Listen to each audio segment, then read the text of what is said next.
I was 4 years old, I got my first four. It was like some Chinese little job. And from there on, we've been riding the field. And as well, family, we used to go on trips to Durhamtown, go ride a lot. I was going to go play football after high school. Okay. But I just loved racing so much. I was like, I don't want to give it up. And we're going to go down to Florida this winter at Deckers and try to stay and train. Yeah. Because going to pro class, that's a huge step. Right. And for me to be competitive as I go up to that class, I was like, might as well just throw it all in there, take a year, go do what I need to go do. So the main focus is Pro-Am for sure, trying to get a championship in there. Yeah, definitely. I've raced nationals for all this years. I've never won a race. I've never got a championship. So Pro-Am's the main focus, trying to get a win, try to get a championship. Yeah. I wish we go back to some of the old tracks we used to, like Redbud. I wish we go back there. Yeah. I wish we go back to Monster Mountain because at SC Quads, we rode those tracks all the time. So we go there 2 or 3 times a year. Yeah. I wouldn't stress it. I'd start simple. Just show up, have fun, ride with what you got, and just have fun, enjoy the weekend, and find where you're at. Yeah.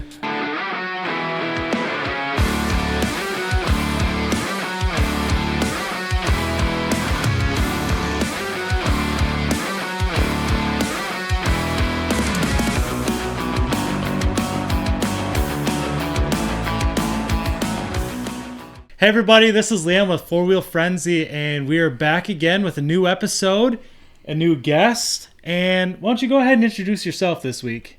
My name's Heath Hannah. Heath, and you are an ATV motocross racer, correct? Yes, sir. All right, well, who exactly are you, first of all, Heath Hannah? I'm just a boy from a little bitty town that decided to race motocross, ATV motocross. Perfect. And what series are you currently racing in? I raced ATV National MX Series. Okay, so the National ATVMX Championship. Yeah, championship. Essentially. Yeah. What class or classes did you compete in 2025? Pro-Am and Pro Sport. And how did you finish up in those? Pro-Am, I think I got 5th, and Pro Sport we got 6th. Okay. And we'll get to more of your current racing and the future and all that good stuff, but let's go all the way back. What got you into not only just racing ATVs but riding ATVs? Where did it all start? Well, it started from my dad. When I was 4 years old, I got my first four. It was like some Chinese little job. And from there on, we've been riding the field. And as well, family, we used to go on trips to Durhamtown, go ride a lot. Okay. So right off the bat, I mean, you went to a fairly well-known facility and did a lot of riding there from the get-go. Mm-hmm. That's cool. And so then how did that evolve into, racing and everything like that? So it's kind of cool. I grew up in the same town as Shane McElrath. Oh, okay. And his dad used to be he used to work on bikes locally on the side of the road on the interstate. And he actually invited me to an indoor race where Shane was racing, and we didn't know anything what we was doing, so we just packed up. I had an LT80 at the time. Okay. Packed up, went to the local indoor race. It was 30 minutes down the road, and we've just been racing ever since then. I was 7 years old then. Awesome. So LT80 was your first race machine. Yeah. Was that obviously you had the Chinese four-wheeler. Was the LT80 the next step from there? Yeah. It was. Yeah. And, what, obviously your first ATV, you don't remember what brand or anything like that, just Chinese? Yeah, it was something that I got from Christmas that Dad brought home. I was ecstatic. Well, that's all good. So the LT80, first race, how did it go? It went well. I mean, there was only 2 people there because ATVs wasn't so big where he was. Okay. I mean, it was. I grew up racing indoors with Silas Lamus and Lucas Lamus, his brother. But for the minis, it was only 3 of us there. It was at the time he raced nationals as Logan Boomashine, and Rush Lang, and then just me. It was their every weekend thing. I just showed up. Yeah.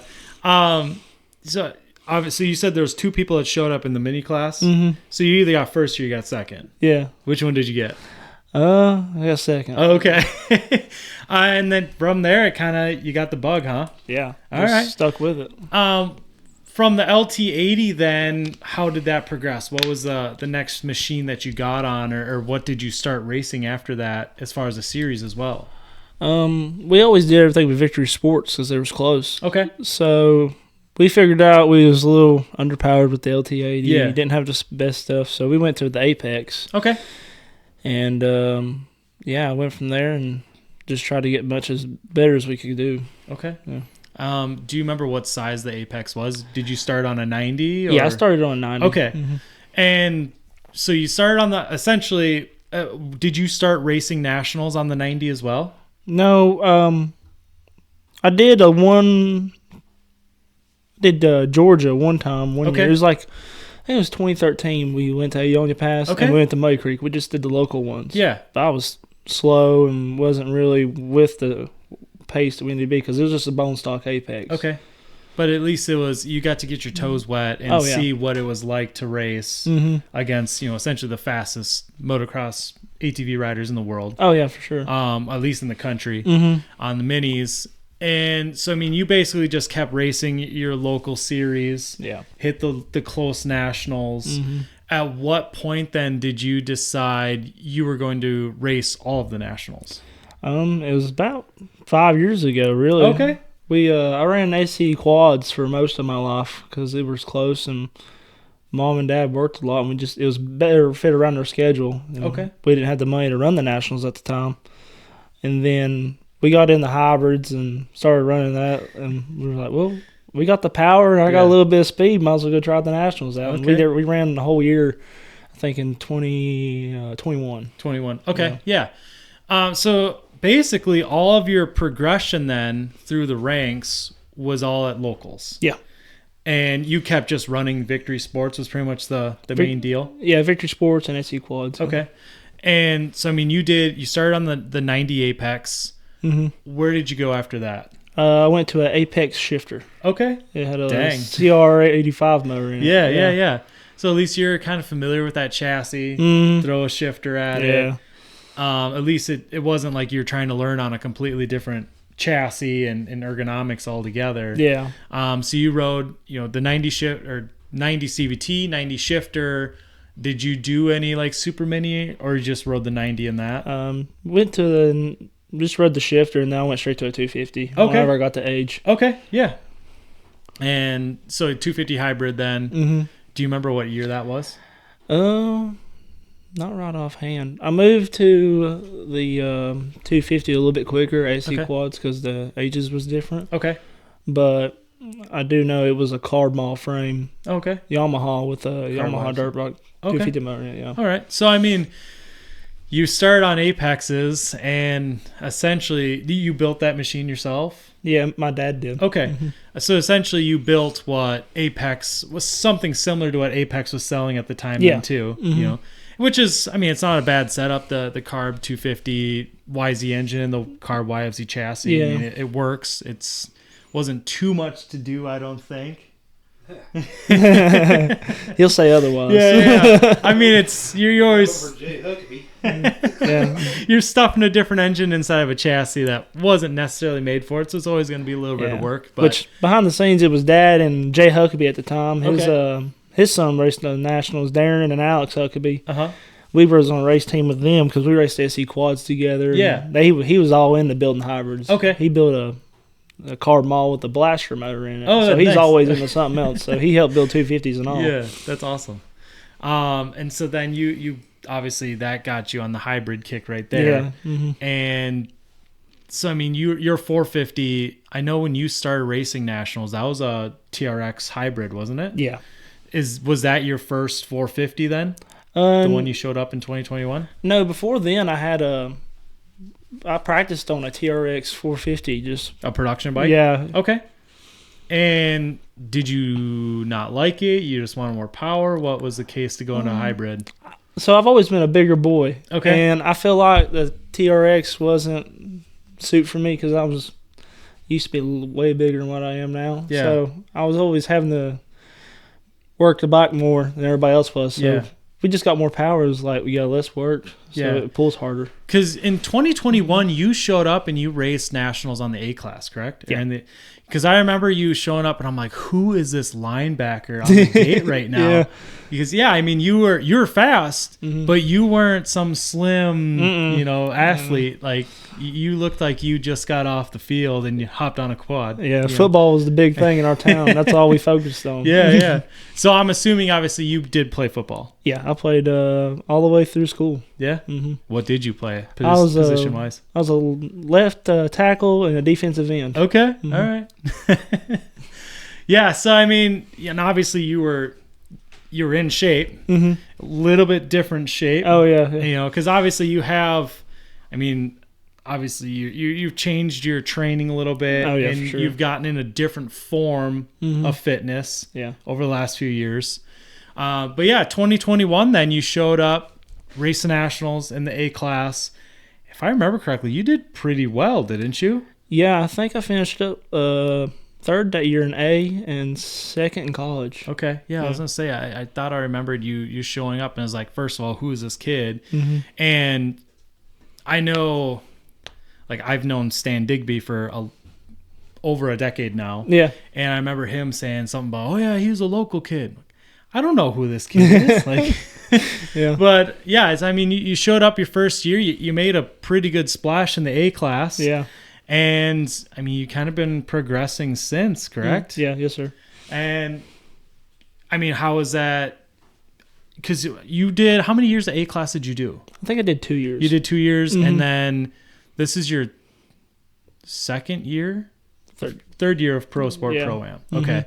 Yeah, because, I believe you essentially, you moved up the same time that Jaden Launderville did. Yeah. Yeah. Makes sense. Yeah. So I guess that's a good point. You're going over your history and kind of where you started from, and it is cool seeing that you came from. You spent many years racing. Essentially, would be your local series. Yeah. Then progressed into the national series. How are those two series now? SSE and Victory Sports. Victory Sports is kind of small. Okay. Are they still operating though with quads? They're still operating with quads. They run the Mega Series at Muddy Creek. Okay. So they'll do that during the summer. Yeah.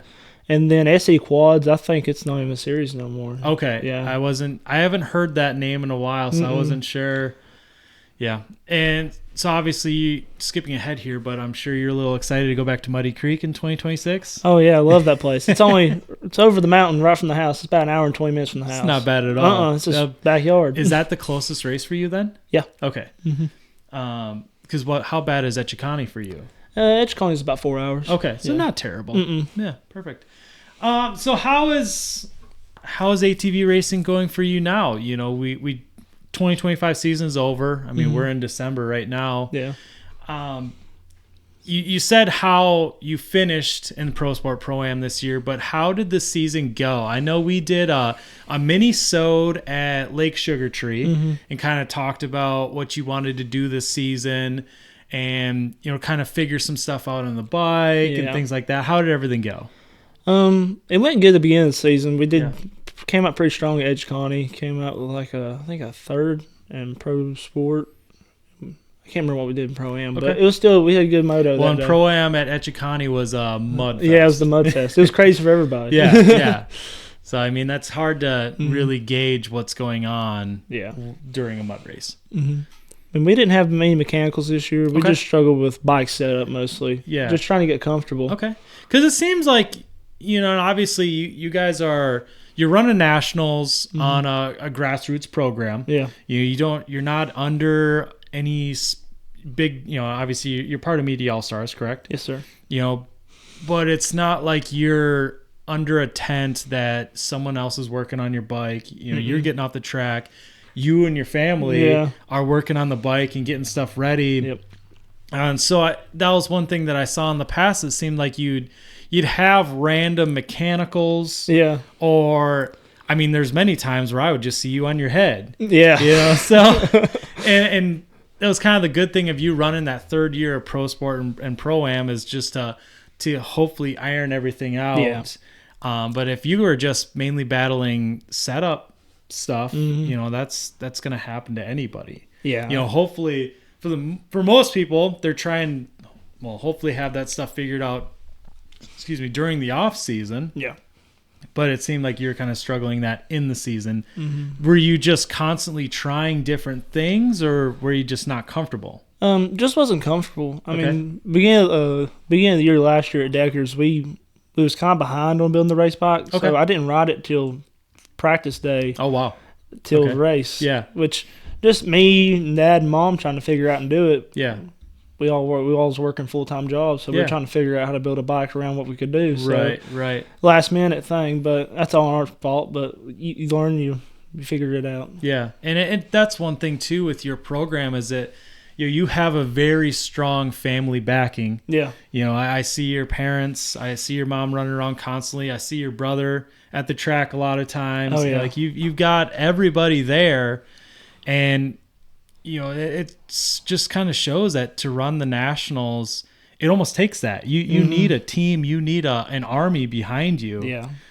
But yeah, I mean, so everything happens. You were trying some different things out, and I mean, even for where you finish and how you finish the season, are you happy with how you got the bike towards the end?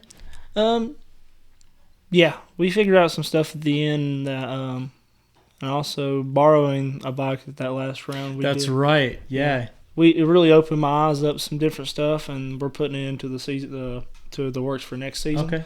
So I figured out where I need to be, and we're just trying to capitalize on that. So you're really just kind of ironing out your program for 2026.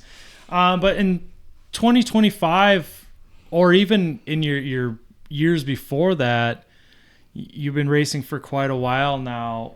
What's kind of one of your most memorable moments of racing? Of this year? This year, years past, it's all up to you. Okay.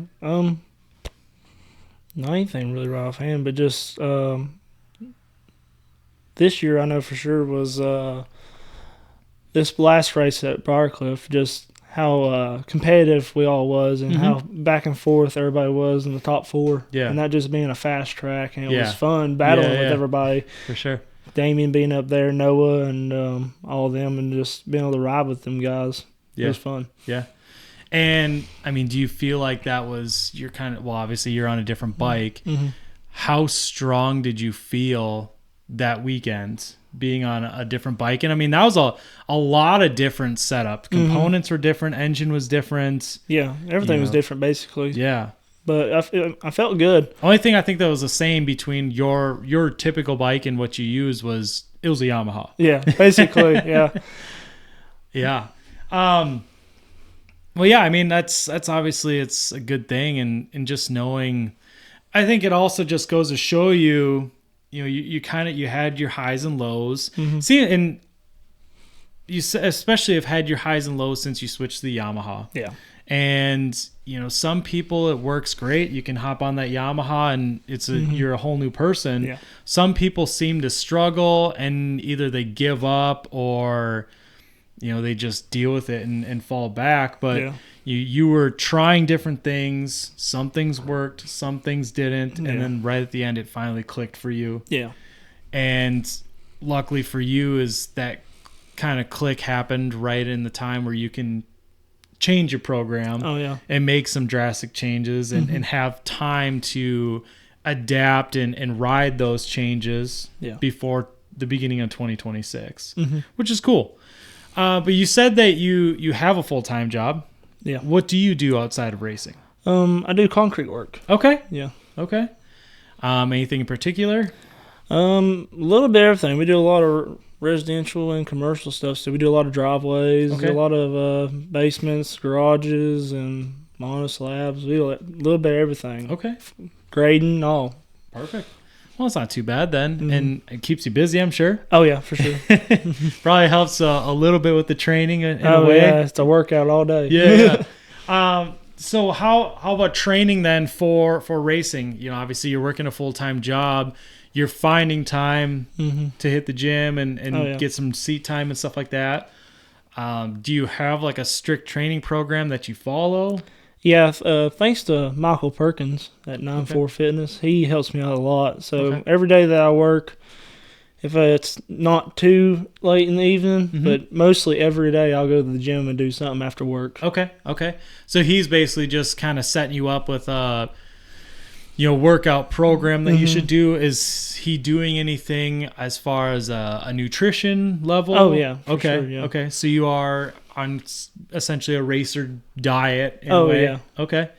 Well, that's awesome too. I mean, you're definitely doing a lot of things that are required, especially nowadays, the level of racing, because so many people have taken this so serious. Yeah.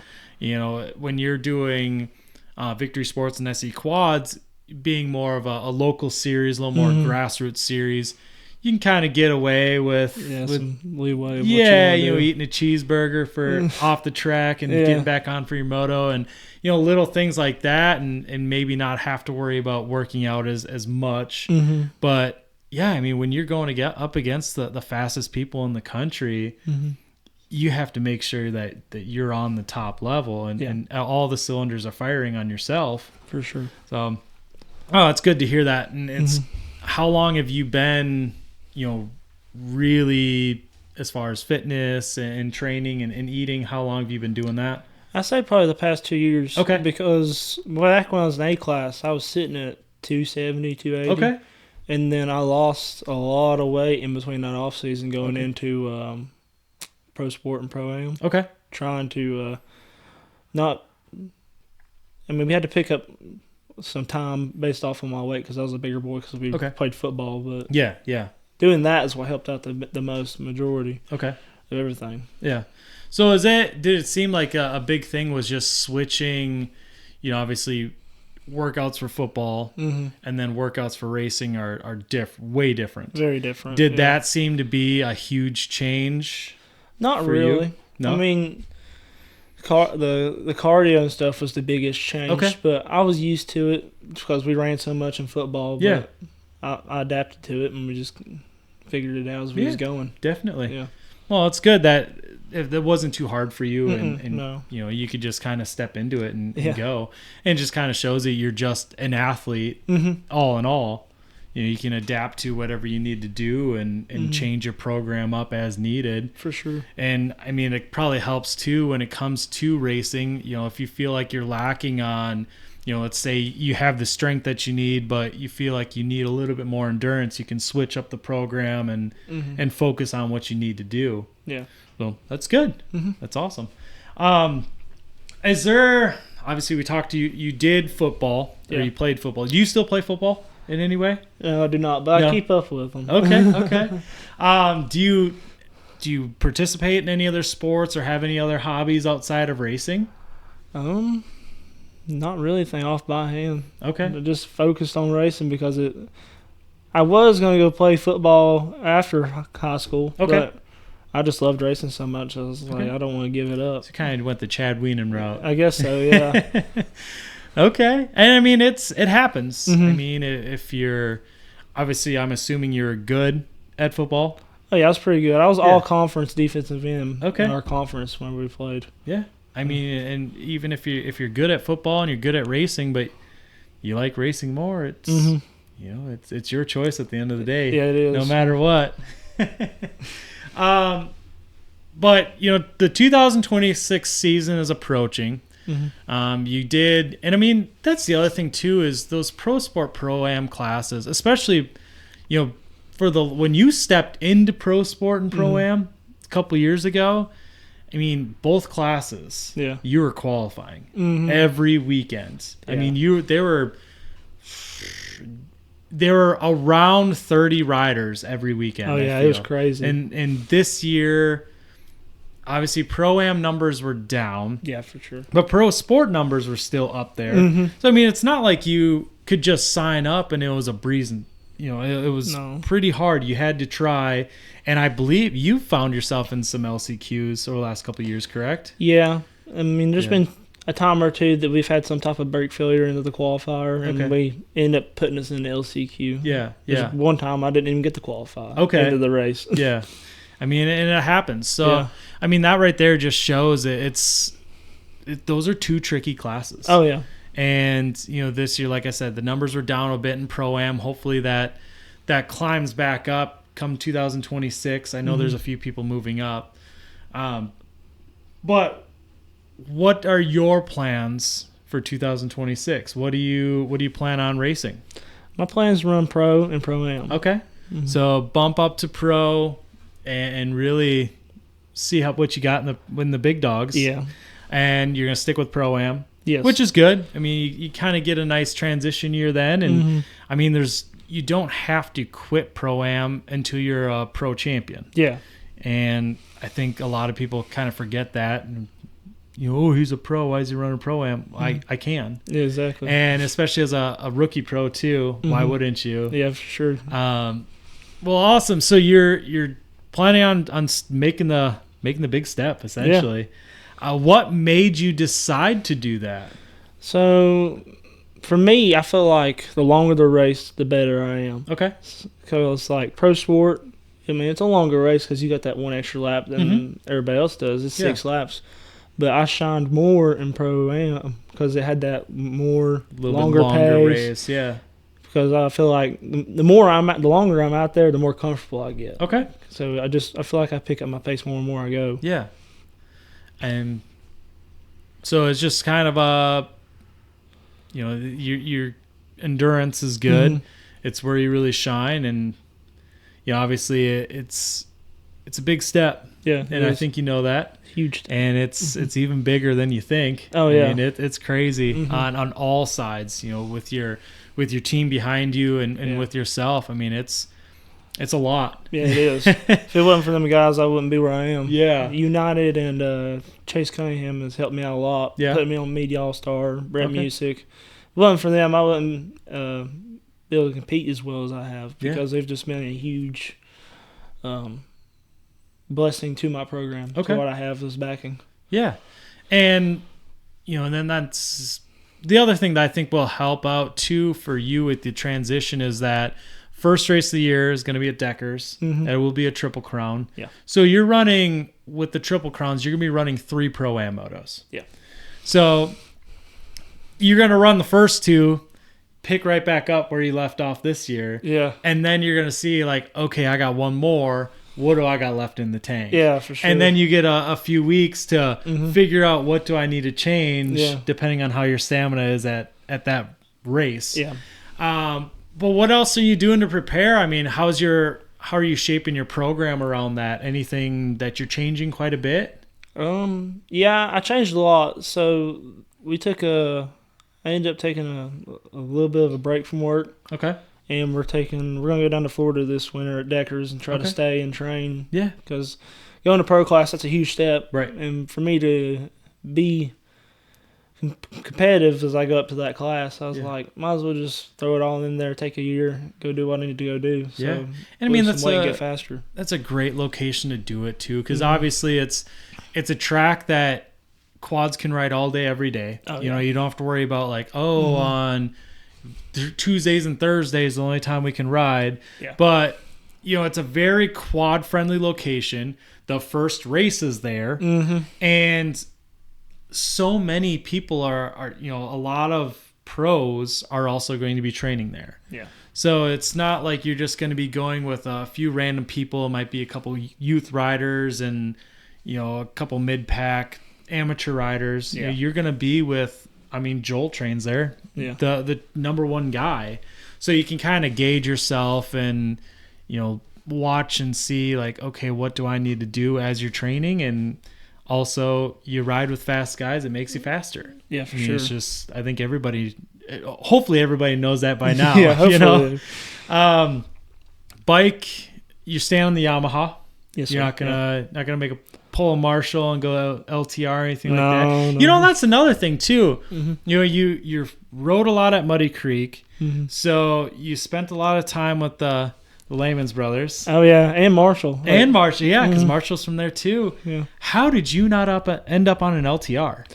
Well, that's funny. My brother was on LTR because he raced back when we used to race. I did hear that actually. Yeah. So Billy, my brother, he raced on LTR. Okay.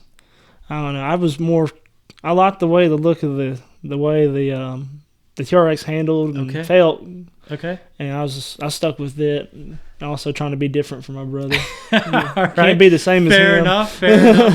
No, I was just it made me think of that. Like, you're right in the last the last two pros for sure that ran an LTR are both from that area. And Lucas, I mean, he ran Pro-Am for quite a while. Oh yeah, Lucas was before he went into the age he classes. wasn't no slouch. No, and that's just it. Both. Yeah, I think everyone's gonna know at this point Silas, or Sliced Lemons as we used to call him. Yeah. But everybody knew him as the LTR in the pro class. But yeah, his brother Lucas was he wasn't slow. I mean, he was quick. He just kind of stepped back a little bit so he could focus on Silas's program. Yeah, he helped him out a lot. Yeah, he did. And now obviously he's Marshall's in that area too. He's been riding since 2020, I think 2021 was his first year running pro class on the LTR. And you know what, we'll see how many times we see him in 2026, but you could have chose any machine really, because any of the production machines you could race in the pro class. Yeah, for sure. Sticking to the Yamaha though. Okay, best fit for me. Yeah, fair enough. And I suppose, I mean, you've been on that for the last few years. Yeah. So, and I mean, your hybrid wouldn't be eligible in either class you plan on racing in 2026. Yeah. Any other changes that you want to talk about right now with the program at all? I mean, we're not changing much from the bike from last year. Okay. We're running the same suspension with Music's components and running the same shocks PEP. Okay. But the biggest thing is probably going to be the motor change up. Okay. Yeah. So you're swapping up the powertrain package a little bit. Yeah. Is it just something that feels more comfortable, or just I guess it's more set for my riding style, being a little bit, I get a better feel with it. Okay. I don't know. Yeah. I mean, that's another thing too. I mean, different engine packages, and obviously I think every engine builder at this point has their setup that they have their go-to. You can change things around, but how would you kind of explain your riding style? I don't know. Basically, with me being a bigger guy, the bike don't carry as much as with the smaller guys. Okay. So I'm in a little bit lower gear than people because I need that initial pull out of the corner. Okay. So we're changing up a lot of stuff just to figure that out. Yeah. Because over the years, it's just been put the bike together and just go ride and see where we are. There ain't been a lot of test and tune because a lot of times my training was show up to the track and just ride. Okay. It was based off mostly. You're just getting seat time, and that was all you focused on. Yeah. Okay. I mean, that's a good reason to change some things up. Obviously you want to be as comfortable as you possibly can, especially when you are running the two top classes. Oh yeah, for sure. And and obviously I'm sure you want to continue on your career for a while. So it's not like you just want to show up to the pro class on a bike you feel okay on and just, end of 26. See you later. Yeah. I don't want to do that. That's not the goal. What is your plans? I mean, you're going to make that step up? Do you feel like you're going to hang with this for a while? And yeah, we're going to try to. I mean, I've been in it for so long, and might as well go as long as it'll take us. Yeah, there you go. Yeah. There you go. And that's kind of the best thing. I mean, what are your long-term goals? Just basically do the best I can. Okay. But, I mean, I want to try to be competitive and be able to ride as comfortably as I can to that next step. Yeah, but just being able to I know his first step is going to be a huge change in the pro class. It ain't going to be like straight out front with everybody. Yeah. But and I mean, like we just said, it's a huge jump. So as ready as you possibly are, it still takes more. Oh, it does. My main focus is Pro-Am for sure, trying to get a championship in there. Definitely. I've raced nationals for all this years. I've never won a race. I've never got a championship. So Pro-Am's the main focus, trying to get a win, try to get a championship. Yeah. And You've gotten some podiums, though, I believe. Yeah. So, I mean, you've gotten close. It's just capitalizing and making it happen. Make that full step up to it. Yeah. And, I mean, it's just knowing some of the other people that are sticking in Pro-Am and a few people that are moving up. I mean, it's going to be tricky. You're gonna have to work for it. But if you're comfortable and everything is firing all cylinders, you definitely have what it takes. To get that Pro-Am championship. And we just main thing is keep you on the bike every race. Yeah, and stay on the bike. Yeah, that's just it. Try to minimize it, but looking back at some of your crashes and stuff like that, if you weren't ever really doing a lot with bike setup and catering everything towards you, how many of those crashes were just because the bike was fighting you? Probably was, because with me having the fight back on the bike, which me being a little bit bigger of a guy, I can because I'm stronger. So I can. You're just muscling through things. Yeah, just trying to figure out and just push through. And doing that, and then I tend to ride over my head, and that's what causes that wreck. But with the people that I have this year helping me out, we should be able to minimize that problem. Yeah. So, I mean, it's foreseeable until you can't race. You plan on racing. It's not just, like I said, show up to the gate, say you're a pro, and I'm out of here. Yeah, we ain't doing that. Well, that's good. I'm glad to hear that. Yeah. What other, is there anything else that you have a goal towards within racing? Is there anything else that you want to achieve? You're going to try for that Pro-Am championship. You say you're going to do the best you can in pro. Yeah. But how about long term? I mean, are you going to keep fighting and dethrone Joel, or what's going to happen here? I mean, I don't know about it right now, but hopefully later in the future. That'd be the goal. That's the plan anyways? Yeah, that's the plan. Yeah. Do you ever see yourself, obviously, I think we all know that the careers do end. Have you ever thought about, after racing? I mean, obviously, you're really in your infancy as far as a pro class goes. Yeah. I mean, you haven't even started. Yeah. You're not even born yet, baby. Yeah. Have you ever thought, though, like, I really like this industry. I really like ATV racing. I could see myself sticking around after racing, or you have other plans? I mean, if that opportunity came up, I would for sure do it. Yeah. Because that would be a dream, because it'd be cool to be able to stick around and do what you've based off your whole life doing since you was young. Right. But is there anything that you really could see yourself doing? Like any particular role? In ATV racing? Yeah. Not anything. You start your own team one day? That'd be cool, yeah. I mean, I could do that. Yeah. I mean, it's just, I don't know. I didn't really put that much thought into that. Yeah. And like I said, I mean, you're still in your very early stages of racing, although it feels like you've been racing for a long time. Yeah. This has all been, you're just graduating high school and you're gearing up for college. You're gearing up to become an adult here in 2026. Yeah. But I mean, what is something you want to stick this out as long as you can? I'm assuming your plans with racing is going to continue to be at the ATVMX Nationals. Oh yeah. Yeah. I guess that's the other thing too. Have you ever tried any other racing discipline? No? I haven't. I mean, I've always wanted to try woods, because I feel like I grew up riding in the woods. Okay. And like riding at Durhamtown all the time. Yeah. So I thought it'd be cool to go try out the woods, but we just, the way the schedules have been, and Mom and Dad's work and my work, it's been focused on one series. Yeah. Because that's all you can ask off for at the time. And I mean, it's always possible to hit a couple here and there on off weeks or during the off season, but the other thing too is you're going to need a new bike for that too. Oh yeah, for sure. That's another machine, because you've currently one practice, one race machine. Yes, currently. Okay. What's your plans for 2026? Are you going to try to do both classes on one bike? Right now in the works, we've got a pro bike and a pro-am bike. Just try to keep the stress off of it. Yeah. And I agree with that. Yeah.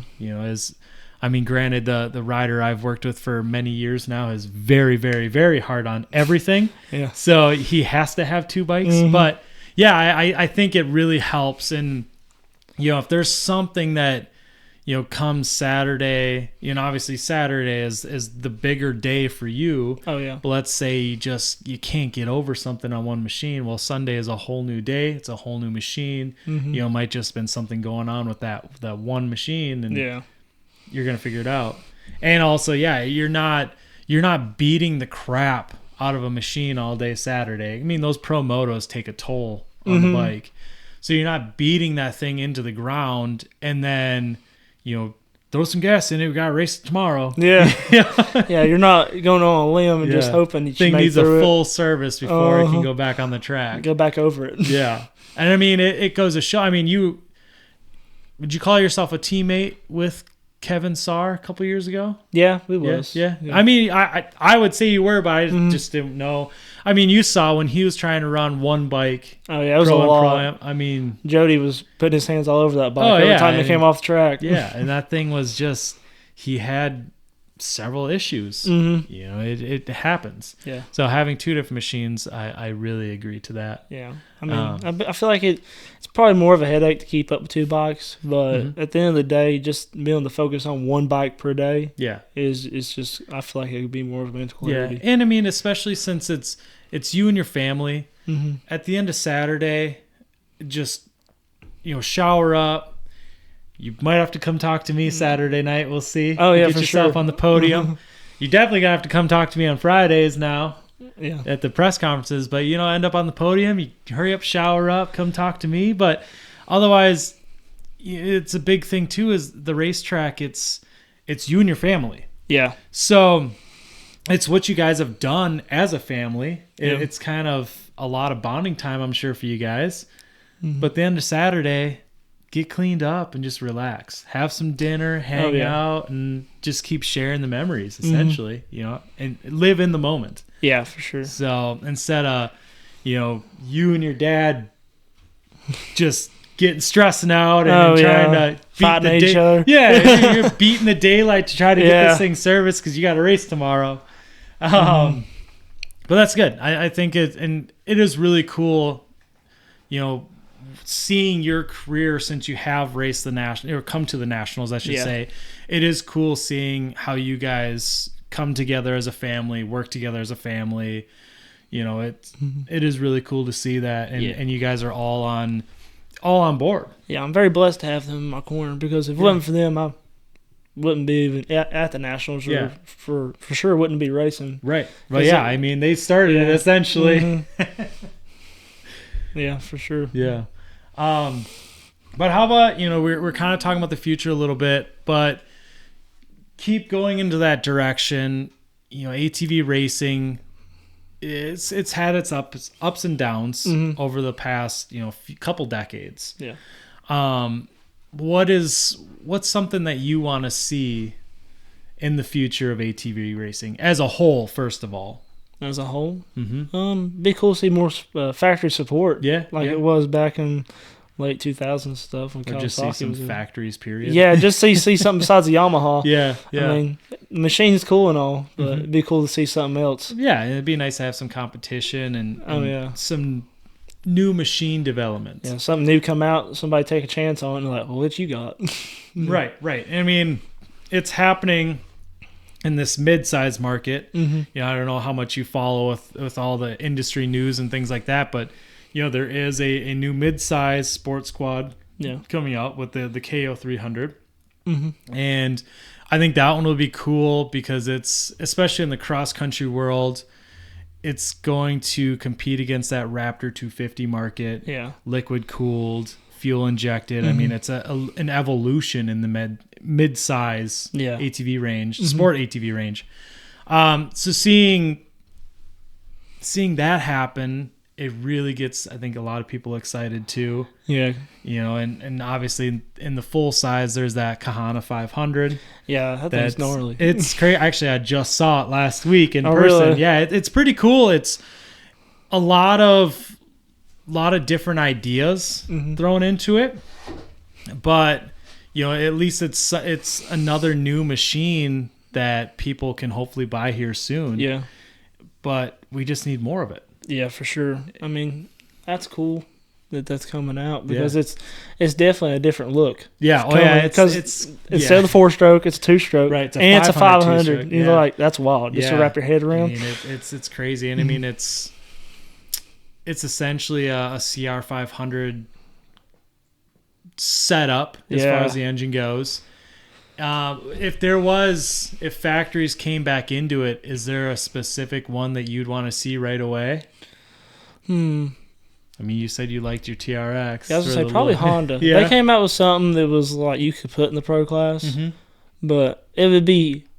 I don't know. I feel like it'd be hard for me to change because I've rode Yamaha for so long. Because you have to accumulate so many more parts and have to change everything over. Yeah. It's like you get stuck with the same thing every year. Right. And that's another thing too, unless you have some sort of factory support. Yeah. It is tricky. And obviously you had to feel that at one point because you switched from all your TRX hybrid stuff to YFZ. Yeah. And yeah, I mean, you gather, and I don't think you even realize how much crap you have until it comes time to switching to a different machine. Oh yeah, I mean, right when we went to go sell the hybrids and stuff, just to wrap around, like, how did we get so much stuff? Oh yeah, exactly. What are we going to do with it? Right.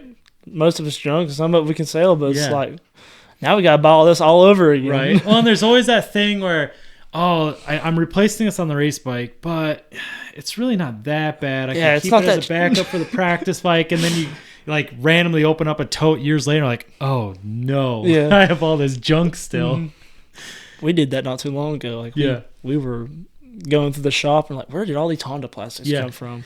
And we ended up just giving to a buddy. Yeah. I mean, especially with some of that stuff. I mean, you find somebody that has one, and here you go, Merry Christmas. Yeah, like, I ain't got it, I can't sell it. Yeah, right. Nobody wants it. Right, and it's there's still some following for the Hondas, especially, but. Yeah, it's just try to sell a full-blown Honda race machine right now. Oh, yeah. You're not going to get... I mean, even on these Yamahas, you can't get nearly what you have into it back out of it. I think you get more people haggling you more about what it is. Oh, yeah, exactly. Yeah, this don't look right. This can't be a professional machine. Yeah, right. Or it's just the constant, is this available? Yeah. Yeah. Okay, I was just looking. Well, why'd you message me? Yeah, don't waste my time. Yeah. Are you wanting it to race on next year or something? Let me know. Right. But and you've been around the MX Nationals for quite some time now. What's something that you want to see in the future with our series? I feel like if we had a bigger schedule, kind of like a bigger schedule is what you want. I want more races. Okay. Yeah, I mean I don't know if that's gonna happen. Oh, it probably won't. But yeah. I mean, it seems like we're kind of pulling teeth at just to get what we get at some point. I wish we go back to some of the old tracks we used to, like Redbud. I wish we go back there. Yeah. I wish we go back to Monster Mountain because SC Quads, we rode those tracks all the time. So we go there 2 or 3 times a year. Yeah. So I know Monster Mountain well. I've never been to that track, but I've heard a lot of good things. I know we went there for a couple of years, but it was a couple of years that I was out of the racing world. Yeah. I mean, some of these new tracks or some of these different tracks or old tracks, whatever you want to call them, it would be cool to revisit them. Oh, yeah, for sure. I can see that. What about, obviously, the 2026 schedule is out. What are your thoughts on that? I like it, especially coming back to Muddy Creek because I'm like, growing up, been there since I was 7 years old racing. So it's like good to see those memories again and be like, well, we've been here so long. It's cool to see the Nationals back. Yeah. Because that's the first National I ever went to, and I got to see Joel and Chad and John Natalia ride, and I was like, this is awesome. Yeah. What year was your first year there? Do you know? I think it was 2013. 2013. Yeah. Okay. So one of the Chad championship years. Oh, yeah. Yeah. That's cool. And obviously I think everybody remembers their first national. Oh, yeah. And it's one of those things that you'll never forget. But, so you want a larger schedule. You want to see some more machines. Oh, yeah. But that's a lot to ask for. knowing the world that we're in. Yeah, I mean, it is crazy what the industry that thinks that there's no market, but Yamaha sells every single YFZ every year. Yeah. It is what it is. We're not side by sides, and that's what they want to focus on. So. Yeah, huge market for those. Yeah, but it's got to die at some point. Comes with everything. Right, especially with how much they cost at this point. Oh, yeah, it's like buying a car. Yeah, I mean, it's a truck. You have truck pricing. Oh, yeah. What's the payment on some of these side-by-sides right now? I don't know. Probably ridiculous. I don't want to know. Well, yeah, I mean, I'm looking forward to seeing what happens in 2026. It'll be really cool to see you make that step up. I know you and another rider are for sure moving up. Yeah. It'd be cool to see some other riders move up too, but really it's in that Pro-Am class. isn't a lot of that class was newer riders to begin with. Yeah, I mean it's never really had the nobody in that class has been there forever. Yeah, everybody that's been there has been either been there for a year or 2 years. It ain't been nobody there for like 4 or 5 years. Yeah, it's held it. What you need to do is talk to Brett and get him talked back into moving up a little bit. Oh yeah, and obviously he got injured this year, and he's got his hands full. Oh, I can imagine. I mean, it seems like it's constant. He's got a lot going on, but gotta make time. Oh yeah, make time. Come back racing. Quit doing that 25 plus class in pro sport. Bump up a little bit. Pick up where he left off years ago and see what happens now. Yeah, it'd be cool to see him back. It would be cool. It would be cool. There's a couple different riders that'd be cool to see come back and see where they stack up now. Yeah. Especially some of these, Brett, I feel like was one of those riders that just moved up too quickly. Yeah. And I think he would say this too. He just moved up too quick and he wasn't mature as a rider to be in that class. Yeah. Now that some time has gone by, and you could see like when your first year of pro sport and pro-am, you could kind of see, I think your first year of pro sport, I believe Brett was on the podium every weekend. Yeah, that dude was pulling a whole shot. It was just ridiculous. And then you could tell when life got busy. Yeah. And he quit training as much because he's still fast and I'm not going to say he's not fast, but you could see where he wasn't as much of a championship contender in the pro sport class. It's like, Brett, get back to training, bump it up a little bit. Yeah. But I mean, it's a lot going on. It is. Life happens. Life's crazy. Yeah. But are you going to, obviously you said you're going to be running his components in 26. Are you going to be working with him much more outside of that? I guess it all depends if we even see him next year. Yeah. I mean, he says he's going to come to a couple. Yeah. Hopefully he shows up and race. Hopefully. But yeah, we work with him the components and stuff. I mean, and he's part of the Media All-Star team, so he's going to be there and be part of that. And I guess that's a big thing too. Media All-Stars has been around for a long time. Yeah. And it used to be that was a very large, prominent team for many years, and they kind of got a little quiet for a while. And now that Media All Stars and music racing kind of teamed up, it's there again. But how does that all work as far as Media All Stars go?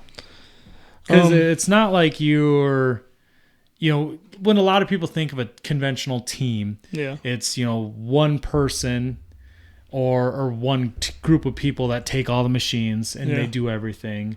But Media All-Stars seems to be a little bit different. Yeah. For me, the way I look at it, it's a bunch of privateers put together. Yeah. It's kind of your hard-working group of the National. Yeah. Because everybody in that tent don't come from a silver spoon. Right. We're all just taking all we can to get to that race weekend, just there and show up and show out. Yeah. And, you've had a lot of, especially over the years, there's been a lot of bigger names that came from that tent. Yeah.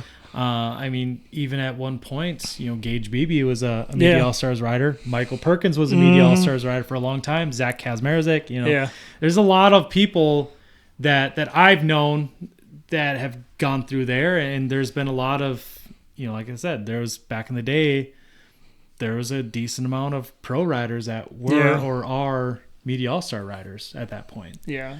And you're going to be running pro class with them. Is there anyone else that you know of that is going to be running pro as a Media All-Star? Not that I know of. Because, Kevin technically was when he was with Brett.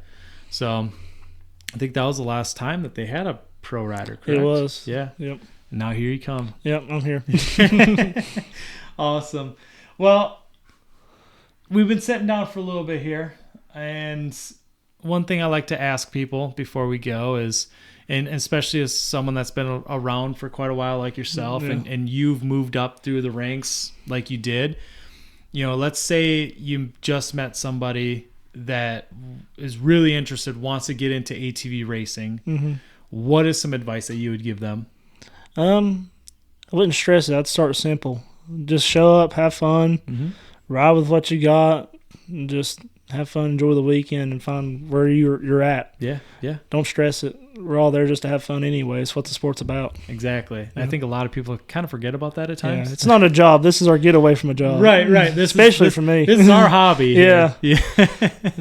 Yeah, and I mean I like that answer. Mm-hmm. You know, it's keep it simple. Don't worry about what the machine is. Yeah. Whatever you have, doesn't matter if it's a 400EX, a 300EX, Mm-hmm. you know, go out there and have fun. Yeah, just being lucky enough and being blessed to be able to be out there is just a blessing in itself. Yeah. And I mean, I think sometimes it seems like it's a blessing that we just still have a series. Yeah, for sure. Or that we can even ride tracks. Yeah. You know, it's cool to not show up somewhere and get frowned upon. Yeah, exactly. Always love. Yeah. Yeah. Everybody's had that time. I think everybody has dealt with a track day where dirt bike, especially if you're the only one there. It's a lot of dirt bikers. You can just feel the stares as you go by. Like, sorry, dude. But it's fun when you get on that track and you're like, where's this guy come from? Because he's faster than anybody here. Oh, yeah, exactly. That's always the best part. Mm-hmm. Like, even if you're not a very fast quad rider, and you show up and you're the fastest one there, like, I feel good. Right now. I'm a rock star. And they come up to you like, I've never seen a quad like that. Yeah. They still hate you, but they'll be like, dang, how'd you do that? Yeah. Don't suck. Yeah, exactly. Yeah, no, I like I said, I like that answer, and I feel like that's what we all need to do is have fun, and at times, you know, obviously, you're kind of past the keeping it simple method at this point. You know, you're moving up to the big leagues, so everything needs to be on point. Yeah, for sure. I mean, we've been stuck our own way for so many years because we came from not knowing anything, right, and just being nose blind to what we were doing. And this year, we've been more open to people telling us what we need to do, where we need to be, and it's just a lot changing. But also, I feel like it's a good thing. Yeah, no, definitely, and it especially if it's change because you're getting some support. Yeah. You know, if it's just change to change because you just want to try it, like, no, okay, I don't. If you want to try it out, it is what it is. But you know, if you're changing because you're getting, you know, people are watching you and they're seeing like, oh, I really, you know, I like the way this kid rides. I like what he's doing. I want to support him. Yeah, can't beat that. I mean, the biggest thing why we had to change so much is because my dad had to step back because his health so much. But just we've had a guy that's been up there with us, buddy, Devin Guy's dad. He's going to be my mechanic, my guy. And with him having been part of my team, he's been a huge help just because he sees so much that the way I ride. He's like, well, maybe if we change this, this will work and this work. And everything we've changed so far, it's like, well, it does get better. You don't ride the same thing every weekend. Right, exactly. And that's another thing too, is there are, you know, you're going to be changing things from track to track. Oh yeah. You know, it starts with gearing, it goes to maybe a little bit of a shock adjustment, you know, even just run a little bit more, a little bit less tire pressure. Yeah. And on top of, depending what you're doing for tire program in 26, I mean, you might be grooving tires one weekend, not grooving tires another weekend. Like, it's that first qualifier, it's a learning experience too for you. Like, you really need to figure out, and that's where it also, you know, if you are doing work on your own bikes too and learning what things do, it helps, because now when you're on that track, you can get a feel for what is this thing doing and what can I do to help it. Yeah. It makes you play both ways. You have to be a mechanic and be the rider, and you're just trying to sit there and and you don't necessarily just have to be the mechanic, but at least having the knowledge of what's doing what. Yeah. You know, how things work. It goes a long ways. Yeah, it does. Especially as a pro athlete. Yeah. You know, it's, you know, you don't play football and, you know, think about like, oh, well, I just need shoes at work. No. Like, no, especially, I mean, I don't even want to know all the crap that goes into a NFL cleat or helmet. I mean, there's a lot of stuff going into the helmets, but, you know, just a cleat, if you got to deal with Nike or whatever, you got your own shoes, it's not the off-the-shelf shoe. Yeah. You know, it's more to it. You got to have some stability in that thing. it's not a one shoe. It works for everybody. Mm-mm. And same thing goes with these 4-wheelers. It's not a one YFZ fits all. Mm-mm. You're going to be making changes, especially, you had to witness, having shocks set up for 270-pound Heath compared to Heath today. Yeah. I mean, you've had to make a lot of changes along the way, and I'm sure you were making little changes as you went. Yeah. But imagine if you rode, in 2021, and then you just hop back on that quad now. Oh. That thing would be right. It'd be terrible. 2x4s, yeah. No shocks there at all. Probably have a pretty good supercross setup. Oh, that's about it. Yeah. But Heath, where can we find you on social media to follow your race progress, your race career? Mostly everything's under Heath Hannah 61. Yeah. On Facebook and Instagram. I have a Facebook race page and I have an Instagram page. It's my race page. Okay. So you can find me under Heath Hannah 61. Perfect. So you're on the metaverse essentially. Yeah. I'm there. There you go. Anyone else that you want to give a shout out to before we get going? First and foremost, God for keeping me safe and blessing me to be able to do the sport. Mm-hmm. My mom and dad, went for them, wouldn't be able to do it, and my girlfriend too, and her family, Stan, and all of them. They're great people. They've helped me out tremendously in this past season. Yeah, I think the Digby family has done a lot for a lot of people over the years. It's a blessing to have them. Yeah, I mean, back when he was the ITP tire guy at the Nationals to, and I'm sure he did a lot for you guys in the local series too. Mm-hmm. He helped out a lot of SC quads. Yeah. So I mean, he's probably helped out way more riders than we could even think of. Mm-hmm. Yeah, for sure. Yeah. Just being there is awesome. Yeah. But them, they're great. They're a huge part of the program. Mm-hmm. And Chase at United Motorsports and me, mm-hmm. All-Star. And I mean, that's another guy too that has been around for a long time. Yeah. I mean, you can go back and watch videos of him riding, being a test rider back in the late 2000s. There's a video he rode every brand in one day. Yeah, exactly. Yeah. Exactly. And I mean, that's another guy that, he's been around. I believe he ran Pro-Am at one point. Mm-hmm. I don't think he ever made the jump to pro himself. I don't think so. Yeah, but I mean, he's been where you are. Yeah. And he's never really gone away. Mm-hmm. So he's seen a lot of it. Oh yeah, for sure. And that's a nice thing for you too, mm-hmm. having him in your corner. Oh yeah. I mean, Chase is a great guy. Mm-hmm. I wouldn't know where I would be without him. He's been a huge help just to have around and get help out with the bike and mm-hmm. a good supporter. Yeah. He's good. Sure. He's wrapping your head around stuff and look at stuff differently. Yeah. And Brett Music and them, great people to have for components, and mm-hmm. All four, having him. Chad's a great guy. Yeah. I'd like to thank Buddy, my mechanic, and then I'm trying to thank everybody put me on the spot. Really got you there. Yeah, you did. SSI, they've been a huge help for graphics. Garnet Boots, and heck, I'm trying to think. Just if I forgot about you, I'm sorry, but everybody that's helped me out has just been a huge blessing. Because if it wasn't for them, I wouldn't be here. Yeah, I mean, definitely. For sure. Because on Mom and Dad and me doing it, just buying ourselves being one arm, and we can't do that. Right. Yeah, I mean, this is not a cheap sport. I don't think there is a such thing as a cheap sport. Mm-hmm. Once you get up to a higher level, doesn't matter if it's a ball sport, a motor sport, water polo, whatever. I'm sure it all costs quite a bit once you get to a certain level, and motorsports period. And we're on a cheaper end of motorsports, but it still costs a good amount. Oh yeah, I got my boss that actually I worked for. He runs the PDRA series. Okay. He runs pro stock car.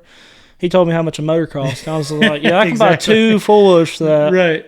Yeah, it's ridiculous. Mm-hmm. But I mean, we are essentially a gateway sport mm-hmm. when it comes to motorsports. Yeah. And it shows too when there's people that have started with ATV racing and then they're doing all sorts of stuff. Yeah. Driving monster trucks to, drag racing, oval track stuff, whether there's dirt or asphalt. Yeah. I mean, drifting. We end up all over the place when we decide it's time to move on, whether mm-hmm. you got hurt too many times, or you just found a different opportunity to do something else. Mm-hmm. You know, so and that's another thing too. Like, who knows where you might end up in the future? Oh yeah. I'll still be here. Yeah. Hopefully I'm here. Hopefully I'm back on sometime. Yeah, definitely. Yeah. I mean, obviously I'll be talking to you. Like I said, you know, the press conferences are going to continue on in 26, a little bit better, but we'll talk about that more later. Oh yeah. So I mean, I'll be talking to you on Fridays. You end up on the podium. I'll talk to you on Saturdays, and we'll do a follow up. Yeah. You know, we'll talk about maybe it'll be halfway through the season, maybe at the end, but we'll catch up again and see how everything's going. And I mean, you'll get to tell me how much of a shock this was and how you weren't prepared when you thought you were. Yeah. I got 2 or 3 more people to thank. I just thought of. Yeah, for sure. Dish Motorsports, Jeffrey, he's a great guy. He's helped me out the most. Yeah. He's actually stepped up, helped me with my motors this year. And then Michael Perkins at 94 Fitness. Wasn't for that guy, I'll be still that 280 guy trying to fight a bike around the track. Right. My shocks would be hating me. Yeah, super stiff shocks, just kind of screaming every time you land. Oh yeah. And Boom Motorsports in Weaverville, North Carolina, where I got my fuel. They've been a great help too for getting fuel. Yeah, that's awesome. Well, it's good that you have a decent amount of people behind you, and hopefully, as the season goes, and I know we kind of talked about stepping up your social media game a little bit to try to attract a few more brands, you know, and just other deals and partnerships to help you along the way, because, you know, like we just said, this isn't cheap. Yeah, none of it's cheap. You know, so you need to get to the races. You need to set up. You know, I mean, before you even get to the race, you're spending a good amount of money. For sure. Except for, you know, if we went to some of these closer tracks for you, you know, going to Muddy Creek's going to be nice for you. Muddy Creek's nice. I mean, there's a lot of nice tracks where I'm at. It's 221MX. That's a great place. Yeah. And we used to go ride at Black Ankle all the time. Oh, okay. Yeah. That's only like 3 hours from my house. Okay. But yeah, still not bad. Yeah. I don't even think they allow us anymore. I don't know. I don't know. I feel like I've seen. Well, it's been a while, but I think Joel was riding there for. Yeah, it was. But the last couple of times I've been a couple of years ago now that I remember seeing those. They're big in the TT stuff. Yeah, I was gonna say I think the other day I was watching some TT stuff from there. Yeah. So. Well, cool. Well, Heath, I appreciate you coming out here. You know, and obviously it wasn't. It was a bit of a drive for you to get up here today. Oh yeah. So, but I appreciate you sitting down and, you know, kind of letting us all in on what's going on, what your plans are, and kind of where you came from. Because like I said, I'm sure I know I have talked about you a lot over the last couple of years, you know, doing my race reports with Leonard on ATV Talk. And you've always been one of those names, and like I kind of told you before, you've always been one of those names that shows up because you did really good last weekend.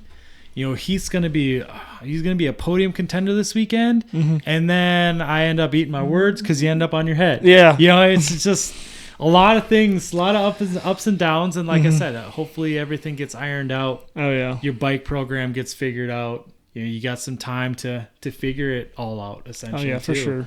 You know, going down south and training, I hope everything goes well, and you learn a lot down there. Yeah, I mean, they're 7 hours from the house, and I've rode there ever since they opened up, and it's been over for Deckers. But last year it was hard because I was working all week, and I'd drive down Friday after working all week, and would be there all weekend. So I was like pulling double shift. Right.